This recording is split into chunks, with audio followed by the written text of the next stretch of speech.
Pius Atairwe omutura wa Kyakyedu mu town council ya Kyakabara mu district ya Kyegegwa nagira ngu banyuma yo kutonga sente za PDM akagura enkoko z'enshaki eziyarisize kumara amezi 4 akaheza akazuguza rero akagura enkoko igana 10 z'amahore zarukurisa hati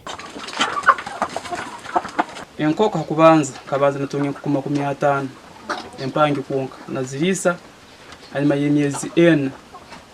buli nkoko kabanje guzira omutwaro gumugumu kanguze ku 50 naitunda hanyuma y'emyezi 3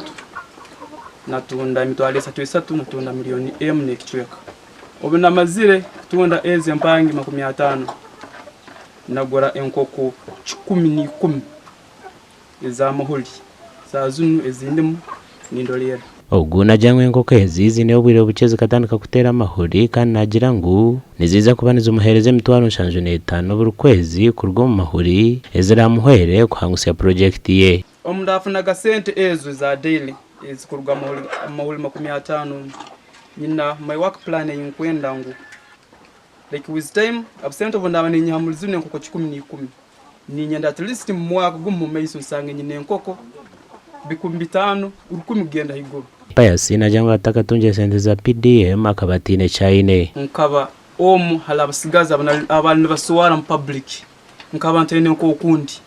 betusazo no bona mazire fana sente za Paris Model 9 impano ninye simisa Alex Bright aradisi wa Kyegegwa yishiza abantu okoresa je sente zingwa habo kubane zo kugaruzaho icyo muntu wena no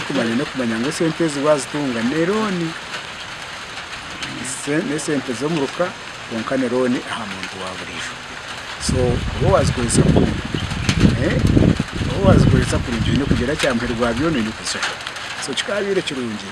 umuntu azikoresha je uko wirirwa kazishashura nabandi bazikoresha biliyoni 16 na miliyoni 3 nizo zahereza kugabirwa abantu hansi y'entekateka ya Parish Development Model muri Kyegegwa gashoka Philip Murangira.